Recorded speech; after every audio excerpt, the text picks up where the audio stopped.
కారుమోయులు దారిలో కఠిన శిలల నేలలో వెలుగు వీరులు వెలసి కనుల విందు సేయ చాలునా కారుమోయులు దారిలో కఠిన శిలల నేలలో వెలుగు వీరులు వెలసి కనుల విందు సేయ చాలునా ఇరుకులోయ నడుమలో.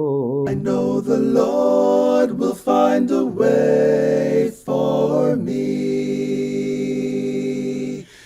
I know the Lord will find a way for me.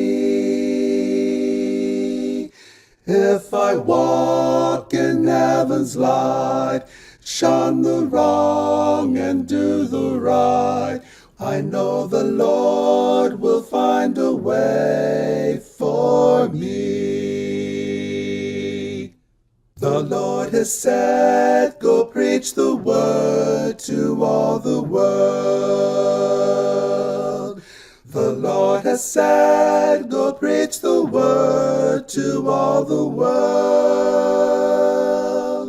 If I walk in heaven's light, shun the wrong and do the right, I know the Lord will find a way for me.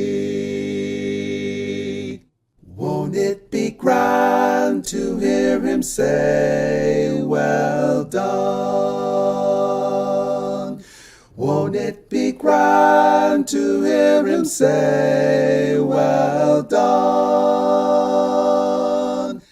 If I walk in heaven's light, shun the wrong and do the right, won't it be grand to hear him say, well done? I know the Lord will find a way for me. I know the Lord will find a way for me. If I walk in heaven's light, shun the wrong and... రక్షకుడైన క్రీస్తు పరిశుద్ధ నామములో అందరికీ శుభాభివందనాలు తెలియజేసుకుంటున్నాం. ప్రియ సహోదరి సహోదరులారా, దేవుని యొక్క మహాకృప వలన ఒక సంవత్సరం గతించిపోయి 2026 ఒక నూతన సంవత్సరంలోనికి మనం అడుగుపెట్టాం. ఎప్పుడు కూడా ఈ సంవత్సరాలు దాటుతున్నప్పుడు నూతనం అనే మాట ఆలోచించుకుంటున్నాం, కానీ వాస్తవంగా నూతనమైనది ఈ భూమి మీద ఏది లేదనేది అనేక సందర్భాల్లో మనం చెప్పుకున్నాం. ఎవరైనా సరే క్రీస్తు ప్రభువు నందున్న ఎడల అతనే నూతన సృష్టి, ఆమె నూతన సృష్టి తప్ప నూతనమైనది ఈ భూమి మీద ఏమీ లేదు. కానీ ఇవన్నీ కూడా మొట్టమొదటి నుంచి శిస్తులు వసూలు చేయడానికి, లేకపోతే ఇంకా రకరకాల పరిపాలన విషయాలకు సంబంధించి ఈ డేట్స్ ఏర్పాటు చేశారు రోమిల దగ్గర నుంచి. అది నెమ్మదిగా ఏమైపోయిందంటే ఈ రోజున వ్యాపారంగా మారిపోయింది. వ్యాపారానికే డేట్స్, వ్యాపారానికే పండగలు తప్ప నిజంగా దేవుని సేవించడానికి, దేవుణ్ణి మనం ముందు పెట్టుకుని నడవటానికి, లేకపోతే దేవుని మాటలు వినటానికి కాదు. సరే, ఏదేమైనా మరొక సంవత్సరంలో దేవుడు మనల్ని అడుగుపెట్టింపజేశాడు. మనందరి తరపున దేవునికి హృదయపూర్వకమైన కృతజ్ఞతాస్తుతులు చెల్లిస్తున్నాను. ఈ సంవత్సరం ఇదే మొదటిసారి మనం కలుసుకోవటం. ఇంతకుముందు ఇంగ్లీష్ వచ్చింది 6వ తారీఖున లైఫ్ ఆఫ్ క్రైస్ట్, కానీ ఈ రోజున మాత్రం ఇదే మొదటిసారి మనం కలుసుకోవటం తెలుగులో. యాత్రికుడు టీవీ ప్రోగ్రాంకి మరొకసారి అందరినీ హృదయపూర్వకంగా ఆహ్వానిస్తున్నాం. ఈ యాత్రికుడిలో పోయినసారి మనం మాట్లాడుకునేది ఏంటంటే, మనిషి ఈ లోకంలో బ్రతుకుతున్నప్పుడు అనేకమైనటువంటి సమస్యలు చుట్టుముడతాయి. అవి భౌతికంగా అవ్వచ్చు, ఆత్మీయంగా అవ్వచ్చు, మానసికంగా అవ్వచ్చు. ఎప్పుడైతే మనిషి బలహీన పడతాడో అప్పుడు చాలా ఇబ్బంది అవుద్ది మనుగడ కొనసాగించడానికి. అందుకే పోయినసారి మనం చూసిన ఎపిసోడ్లో, మనం విన్న ఎపిసోడ్లో దావీదు యెహోవా దేవుని యందు బలాన్ని పొందాడు. అలాగే యేసుక్రీస్తు ప్రభు తన శిష్యులకి ఏం చెప్పాడంటే, ఈ లోకంలో మీకు శ్రమలు వస్తాయి, కానీ ధైర్యం వహించండి, నేను శ్రమల్ని జయించి ఉన్నానని చెప్పాడు. అలాగే చివరికి రోమిలకు రాసిన పత్రిక 15వ అధ్యాయంలో మనం చదువుకుంది ఏంటంటే, ఒకరితో ఒకడు మనసు కలిసి ఉండుడి. నూతన నిబంధన టైంలో పరిశుద్ధులందరూ కలిసి ఉన్నటువంటి స్థానిక సంఘంలో ఒకరితో ఒకడు మనసు కలిసి ఉంటే బలం అధికం అవుద్ది. అంటే శారీరకంగా ప్రారంభించి ఆత్మీయతలోకి మనం వచ్చాం. ఆత్మీయంగా ఒక వ్యక్తి మరొక వ్యక్తి జాగ్రత్తగా స్థిరంగా నిలబడాలంటే ఒకరితో ఒకడు మనసు కలిసి ఉండాలి. ఎప్పుడైతే ఒకరితో ఒకడు మనసు కలిసి ఉన్నాడో అతను ఆత్మీయంగా స్థిరపడతాడు. అప్పుడు శారీరకంగా కూడా ఏ విషయం వచ్చినా, ఎలాంటి పరిష్కారం అవసరమైనా కూడా ఆటోమేటిక్గా దాన్ని చేసుకోగలగటానికి దేవుడు శక్తిని ఇస్తాడు. సరే, ఈ ఎపిసోడ్లో కొంచెం ఇంకా ముందుకు వెళ్ళి గమనిస్తే, ప్రియ సహోదరి సహోదరులారా, యాత్రికుడు అనే పదం బైబిల్లో అనేక సార్లు కనపడదు. యాత్రికుడు అనే పదానికి ఇంగ్లీష్ పదం పిల్గ్రిమ్ కదా, కానీ యాత్రికుడు అనే పదం కనపడదు బైబిల్లో, ఎక్కువ సార్లు కనపడదు. ఎక్కువగా కనపడేది ఏంటంటే స్ట్రేంజర్, సొజర్నర్ అనే మాటలు. ఇవి మనం ప్రారంభంలో చదువుకున్నాం. మళ్ళీ ఈరోజు ఈ సంవత్సరానికి సంబంధించి మొదటిగా జరుగుతున్నటువంటి ఈ ఎపిసోడ్లో మరొకసారి నేను రిమైండ్ చేస్తాను అందరికీ. అతిథి వంటి వాడను, పరదేశిని, పరవాసిని, ఈ మాటలు ఆల్టర్నేటివ్గా రెగ్యులర్గా మనకు బైబిల్లో వినపడతా ఉంటాయి. కనుక ప్రియ సహోదరి సహోదరులారు అందరికీ ఒకసారి నేను మనవి చేసేది ఏంటంటే, మనం ఈ లోకంలో పరదేశిమి, పరవాసిని, ఆ మాట విన్నప్పుడల్లా, పర అని విన్నప్పుడల్లా ఇది మనది కాదు, మనది మరొక దేశం ఉంది, మన స్వంత దేశం మరొకటి ఉంది. ఆ సొంత దేశాన్ని విడిచిపెట్టి వచ్చాం, మరలా జాగ్రత్తగా గుర్తుపెట్టుకుని ఆ సొంత దేశం చేరాల్సినటువంటి అవసరం ఉంది. మొదటికి వెళ్తున్నా నేను. ఆదికాండంలో దేవుడు అబ్రహాంతో మాట్లాడినప్పుడు అక్కడ నుంచి నేను ప్రారంభిస్తున్నా. ఎందుకు అబ్రహాం నుంచే ప్రారంభిస్తున్నాం, అంతకంటే ముందు ఆదాము నుంచి ఎందుకు ప్రారంభించట్లేదు? ఈ విషయాన్ని గురించినటువంటి విశ్లేషణ అంటే, ఆదాముకు సంబంధించి ఒక జలప్రళయం వచ్చింది. ఆ తర్వాత నోహు సమయంలో, ఆదాము దగ్గర నుంచి నోహు సమయం వరకు ఒక జలప్రళయం వచ్చింది. జలప్రళయం వచ్చినప్పుడు అందరూ తుడిచిపెట్టుకుని పోయారు.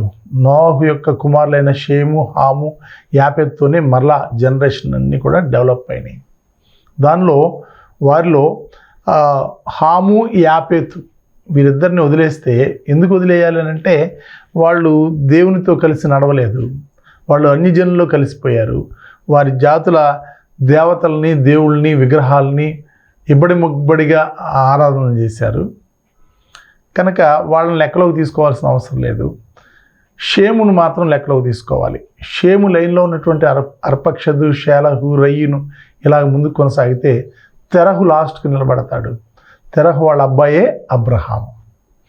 అబ్రహాం దగ్గరికి వచ్చేసరికి దేవుడు వాగ్దానాన్ని స్థిరపరిచాడు, ఆయనకు ఒక వాగ్దానాన్ని ఇచ్చాడు. ఆదికాండం 12వ అధ్యాయంలోకి వెళ్తే 1 నుండి 9 వచనాలను చదువుకుంటే, యెహోవా, నీవు లేచి నీ దేశం నుండి, నీ బంధువుల యొద్ద నుండి, నీ తండ్రి ఇంటి నుండి బయలుదేరి నేను నీకు చూపించు దేశమునకు వెళ్ళుము. ఇది అబ్రహాం యొక్క ప్రారంభం. ఈ రోజుల్లో ఇల్లు వదిలి వెళ్ళటానికి, గ్రామం వదిలి వెళ్ళటానికి చాలామంది ఇష్టపడరు. ముఖ్యంగా మన తెలుగు వాళ్ళు ఇష్టపడరు. బయట ఏ రాష్ట్రం వాళ్ళైనా, ఏ భాష వాళ్ళైనా ఈజీగా వెళ్ళిపోతారు. కానీ మన తెలుగు వాళ్ళు మాత్రం గృహాన్ని వదిలిపెట్టరు, గ్రామాన్ని వదిలిపెట్టరు. కానీ అక్కడ మాత్రం అబ్రహాముకి అదే పరిస్థితి వచ్చింది. వాస్తవంగా అబ్రహాము ఈ అందరిలాగా మనం మాట్లాడాలంటే యెహోవా దేవుడిని పూజించేటటువంటి వ్యక్తి కాదు. కల్దీయుల దేశం, ఆ కల్దీయుల దేశంలో అబ్రహాము చంద్రారాధన చేసేవాడు, సూర్యారాధన కాదు. సూర్యారాధన చేసేవాళ్ళని మనం రెగ్యులర్గా మన భారతదేశంలో చూస్తాం. ఉదయాన్నే లేస్తే తూర్పు ఎటుందో చూసి అట్లా పెట్టి సూర్యారాధన చేస్తారు.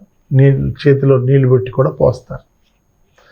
కానీ చంద్రారాధన చేశాడు ఆయన నైట్ టైము చంద్రుడు వస్తే చంద్రుడిని ఆరాధించేవాడు వాడి కుటుంబం అంతా.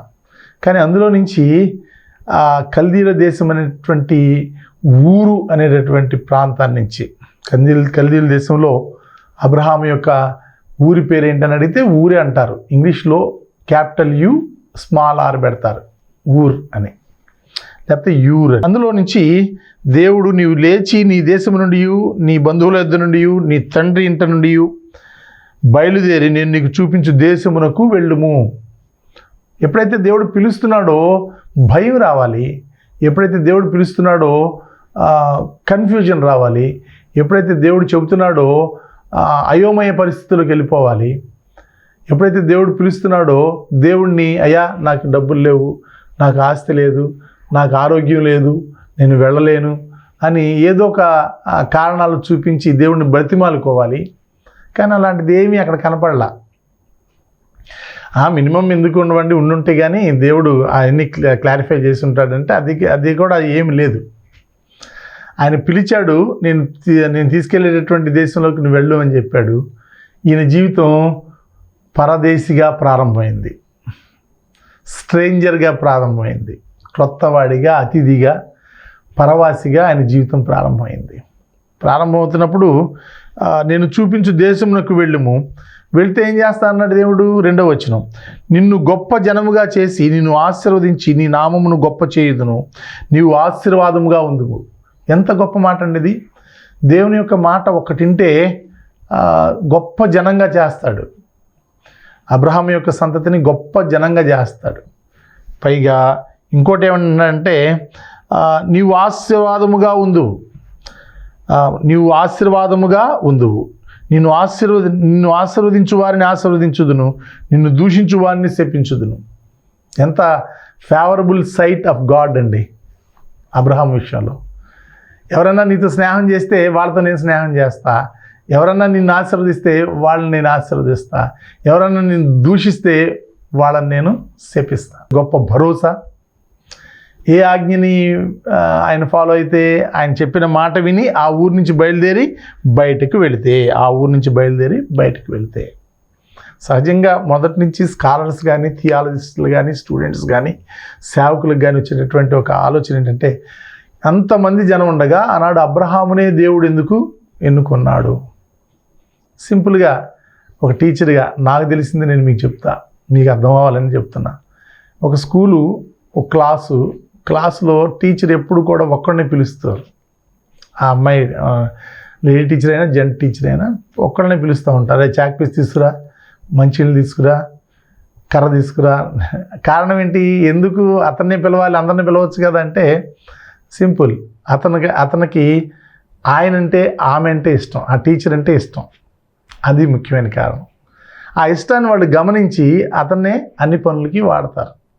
అలాగే దేవుడు కూడా అబ్రహాముకి మదిలో ఎక్కడో ఈయనంటే భయం, భక్తి, ప్రేమ ఉన్నాయి కనుక, గౌరవం ఉన్నాయి కనుక అబ్రహాముని ఎంపిక చేసుకుని బయటికి తీసుకురావడానికి ప్రారంభించాడు. ఇందులో 3వ వచనంలో నిన్ను దూషించువాని శపించదను, భూమి యొక్క సమస్త వంశములు నీ యందు ఆశీర్వదింపబడినని అబ్రహాముతో అనగా. భూమి యొక్క సమస్త వంశాలు కూడా అబ్రహాములో ఆశీర్వదించబడాలి, అబ్రహాము యొక్క సంతతిలో ఆశీర్వదించబడాలి. అబ్రహాము యొక్క సంతతిలో దావీదు ఉన్నాడు, దావీదు సంతతిలో యేసుక్రీస్తు ప్రభు ఉన్నాడు. యేసుక్రీస్తు ప్రభు ఎప్పుడైతే ఈ భూమి మీదకి వచ్చాడో ఆయన ద్వారానే భూమి మీద ఉన్నటువంటి సమస్త వంశాలు కూడా ఆశీర్వదించబడినాయి. ఈనాడు ఉన్నటువంటి ముఖ చిత్రం.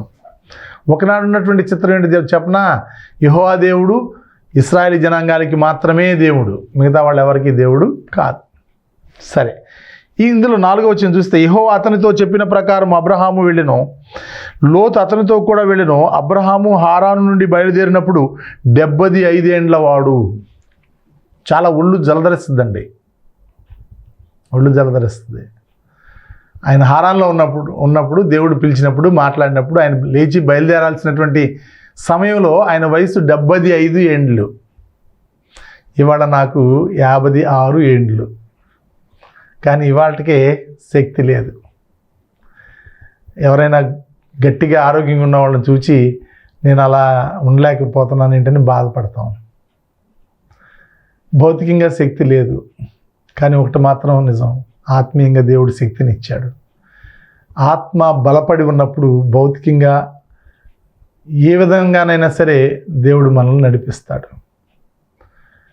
ఇప్పుడు ముఖ్యమైనటువంటి ఆలోచన ఏంటంటే, అబ్రహాము బయలు వెళ్ళినప్పుడు 75 ఏండ్ల వాడు. 75 సంవత్సరాలంటే ఆల్మోస్ట్ చనిపోయేటటువంటి టైం కదండి.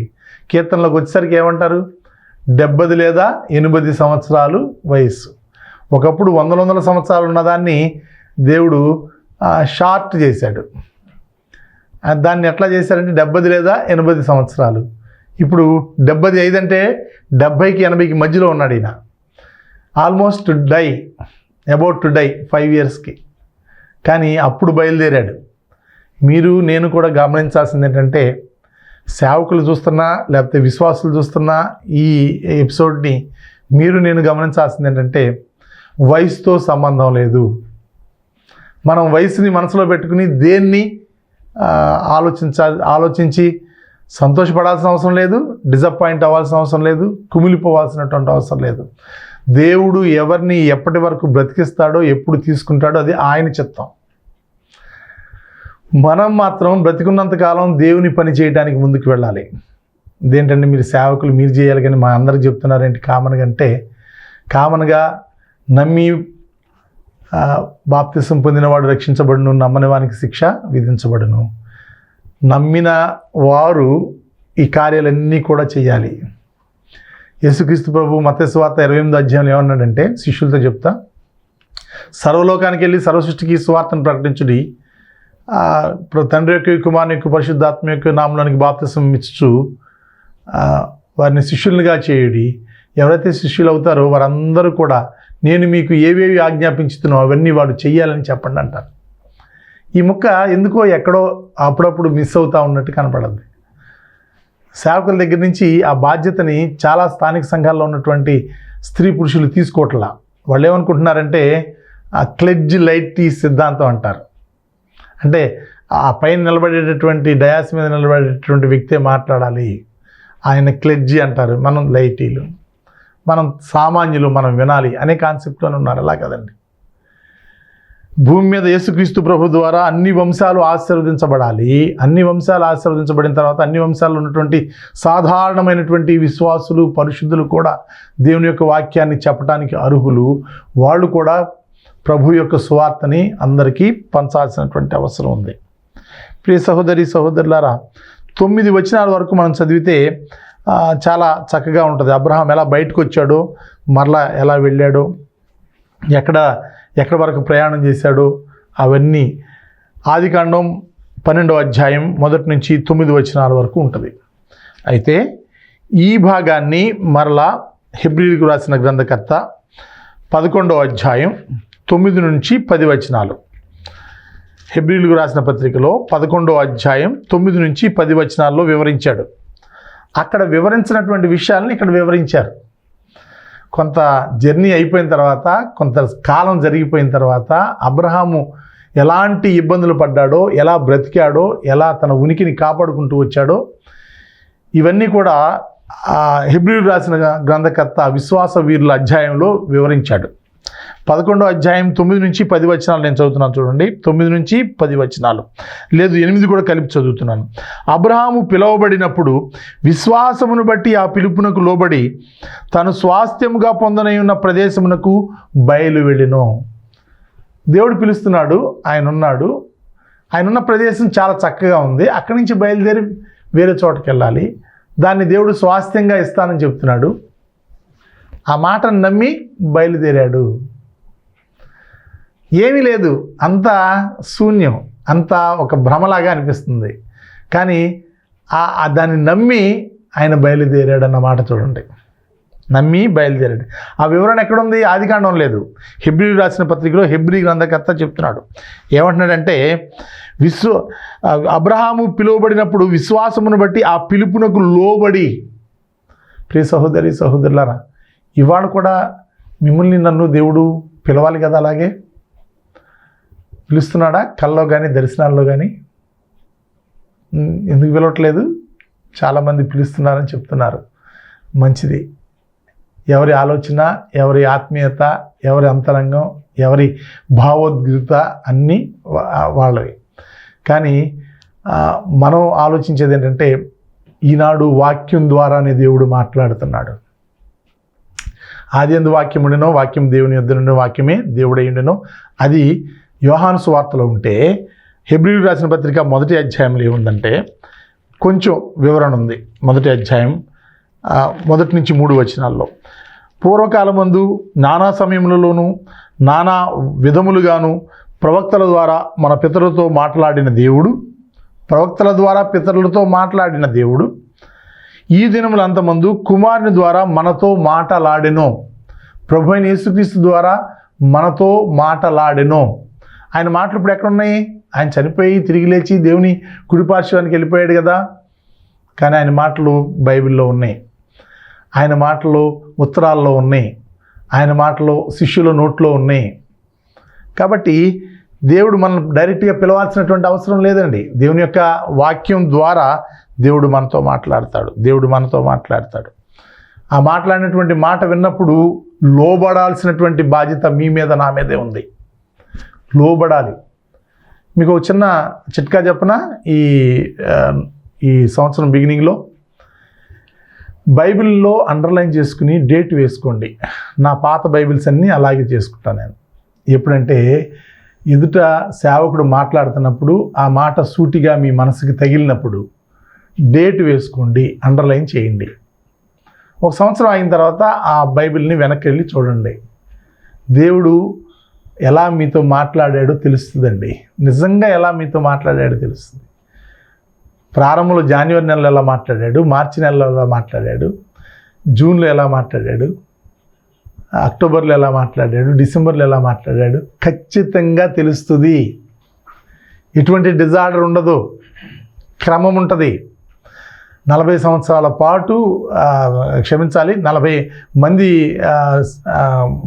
మందితోటి 1500 సంవత్సరాల పాటు ఈ బైబిల్ని రాయించినటువంటి దేవుడు ఎప్పుడు కూడా కక్ష తప్పలా, ఎప్పుడు కూడా కాన్సెప్ట్ తప్పలా, ఎప్పుడు కూడా అక్రమం రాల, క్రమంగానే వచ్చింది బైబిల్ అందరి నోటి నుంచి.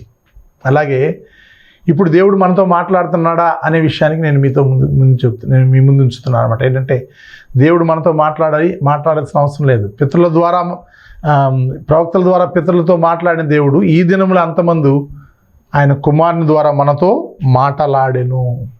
కాబట్టి వాక్యం ద్వారా దేవుడు మాట్లాడుతున్నాడు. మీకు వినాలనే ఆసక్తి ఉండాలి. తండ్రి మాట వినాలనే ఆసక్తి ఉండాలి. దేవుడు నాతో మాట్లాడాలనే ఆసక్తి ఉండాలి. ప్రియ సహోదరి సహోదరులారా, తప్పకుండా సూటిగా దేవుడు మాట్లాడతాడు. నన్ను చదవనండి. ఈ 9వ వచనం, 8వ వచనం, లోబడి మీరు నేను కూడా లోబట్టం నేర్చుకోవాలి. తాను స్వాస్థ్యముగా పొందనయున్న ప్రదేశమునకు బయలు వెళ్ళెను.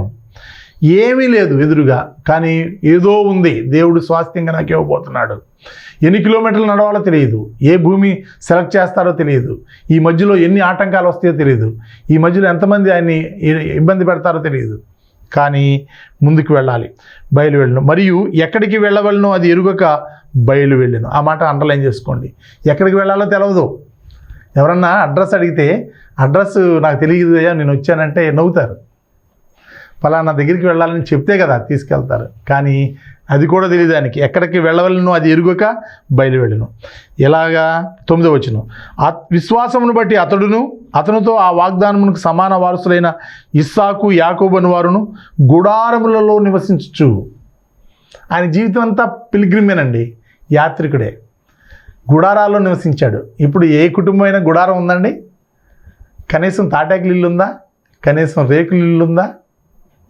గొప్ప దేవుడు ఆయా కాలాలకి ఆయా విషయాలన్నింటినీ కూడా సరి చేసుకుంటూ వచ్చాడు. మనల్ని ఎంతగానో దేవుడు ఆశీర్వదించాడు. గుడారాలు టెంట్లు వేసుకుని టెంట్లలో పడుకుని రావటం అంటే కింద ఎంత పాములు, తేళ్ళు, జెర్లు ఉంటాయి కదా. వర్షం వస్తే ఆగుద్దా? మంచు పడితే ఆగుద్దా? పోనీ ఈ నైట్ పోతే రేపు బాగుంటుంది అనుకుంటాం, లేకపోతే ఈ వారమే కష్టపడటం, లేకపోతే వచ్చే వారం బాగుంటుంది, ఈ నెల చాలండి వచ్చే నెల నుంచి నా జీవితం బాగుంటుంది అన్నట్లుగా ఉందా అబ్రహాం జీవితం? రాశాడు చూడండి. ఇస్సాకు యాకోబను వారును గుడారములలో నివసించుచు, అది ఎప్పటికీ వాళ్ళ జీవితకాలం అంతా గుడారాల్లో నివసించారు. అన్యుల దేశములో ఉన్నట్టుగా వాగ్దత్త దేశములో పరవాసులు అయిరి. అన్యుల దేశంలో ఉన్నట్టుగా వాగ్దత్త దేశంలో పరవాసులైరి. ఎంత తెలియనటువంటి స్థితి అండి. వాళ్ళు ఎక్కడున్నారో అదే వాళ్ళకి దేవుడు ఇవ్వబోతున్నాడు. కానీ ఆ ప్రాంతంలోనే వాళ్ళు ఏమీ ఎరగనటువంటి పరదేశులుగా ఉన్నారు. వాగ్దానం చేసినటువంటి భూమి వాళ్ళకి దేవుడు అప్పగించే ముందు పరవాసులుగా ఉన్నారు. కాబట్టి ఈ లోకంలో జీవన ప్రయాణంలో నడవటం వేరు, దాంతోపాటు ఆత్మీయంగా మానసికంగా దేవునికి దగ్గరగా ముందుకు వెళ్ళటం వేరు. నేను ప్రారంభంకి వెళ్ళా, మళ్ళీ ఆదికాండంకి వెళ్ళా, అబ్రహాం దగ్గరికి వెళ్ళా. తర్వాత నెమ్మదిగా ఒక్కొక్కరిని తరచు చూచుకుంటూ ముందుకు వెళదాం. దేవుని చిత్తమైతే ఈ సంవత్సరం అంతా కూడా చక్కగా ఈ వాక్యాలని వినటానికి మీరు సిద్ధపడాలని నేను ప్రార్థన చేస్తున్నాను. చెప్పడానికి నాకు కూడా దేవుడు జ్ఞానం ఇవ్వాలని నేను ప్రార్థిస్తున్నా. వాక్యాన్ని విన్న మీ అందరికీ మరొకసారి హృదయపూర్వకంగా కృతజ్ఞతలు తెలియజేస్తున్నా. ప్రార్థన చేసుకుందాం. పరలోకమందున్న మా తండ్రి, పరిశుద్ధుడైన మా దేవ, మీ ఘనమైన నామానికి వేలాదిగా స్తుతులు స్తోత్రాలు చెల్లిస్తున్నా. దేవా, గడిచిన కాలమంతా 2025 మమ్మల్ని కనికరించి ఈ మరొక నూతన సంవత్సరంలోకి అడుగు పెట్టింపజేశారు. మా అందరి తరపున మీకు హృదయపూర్వక ధన్యవాదాలు తెలియజేస్తున్నాం. ఈ సంవత్సరం అంతా కూడా ప్రతి ఎపిసోడ్ మేము చెప్పుకుంటున్నప్పుడు అందరం ధ్యానించి నాతో సహా మీరు మాతో ఏం మాట్లాడుతున్నారో, యాత్రికుడిగా, పరదేశిగా, పరవయసుగా, అతిథులుగా ఉన్నటువంటి మా జీవితాల్లో ఎలాగ మీరు మమ్మల్ని బ్రతికించాలని ఆశపడుతున్నారు, ఎలా ఆత్మీయంగా బలపరిచి శారీరకంగా అన్నిటినీ మీరు దయచేయాలని ముందుకు నడిపిస్తారో దాన్ని కనిపెట్టి చూస్తూ ముందుకు వెళ్ళటానికి సహాయం చేయాలని బ్రతిమాలి వేడుకుంటూ మమ్మందరినీ మీ చేతుల్లో అప్పగించుకుంటూ మా యొక్క విన్నపాలు మా క్రీస్తు ప్రభు పరిశుద్ధ నామమున అడిగి వేడుకొనుచున్నాము తండ్రి, ఆమెన్. అందరికీ వందనాలు. సహోదరి సహోదరులారా, తెన్నేరు మరియు పునాదిపాడు క్రీస్తు సంఘాల ద్వారా జరుగుతున్న సేవా కార్యక్రమాలు. మొదటిది world English institute India, free English language teaching. రెండవది Michael school of theology, Bible teaching. మూడవది Dorcas foundation for downtrodden women programme. నాలుగవది టీవీ ప్రోగ్రామ్ యాత్రికుడు తెలుగులో, లైఫ్ ఆఫ్ క్రైస్ట్ ఇంగ్లీష్లో ప్రతి మంగళవారం రాత్రి 8 గంటల నుంచి 8:30 వరకు ప్రార్థనా ఛానల్ ద్వారా ప్రసారం చేయబడుతున్నాయి. ఐదవది యంగ్ ప్రీచర్స్ అసోసియేషన్. ఆరవది యాత్రికుడు టీవీ క్లబ్. ఏడవది podcast masters word in the miserable world. ఎనిమిదవదిగా monthly Zoom meeting, subject life of Christ, ప్రతి నెల చివరి మంగళవారం రాత్రి 7 గంటల నుంచి 8:30 వరకు. 9వదిగా పర్సనల్ ఎవాంజలిజం, వ్యక్తిగత సువార్త సేవ. 10వదిగా పబ్లిక్ గాస్పెల్ మీటింగ్స్, సువార్త సదస్సులు. వీటిల్లో దేనిలోనైనా మీరు పాల్గొనాలంటే మేము మనస్ఫూర్తిగా ఆహ్వానిస్తున్నాం. రండి, మాతో కలిసి ఈ కార్యక్రమాల్లో పాల్గొనండి. లేదా మీ దగ్గర ఈ కార్యక్రమాల్లో ఏదైనా జరపబడాలంటే దయచేసి మా వాట్సాప్ నెంబర్కి సంప్రదించండి. అందరికీ I know the Lord will find a way for me. I know the Lord will find a way for me. If I walk in heaven's light, shun the wrong and do the right, I know the Lord will find a way for me. The Lord has said, go preach the word to all the world. The Lord has said, go preach the word to all the world. If I walk in heaven's light, shun the wrong and do the right, I know the Lord will find a way for me. Won't it be grand to hear him say, well done? Won't it be grand to hear him say, well done? If I walk in heaven's light, shun the wrong and do the right, won't it be grand to hear him say, well done?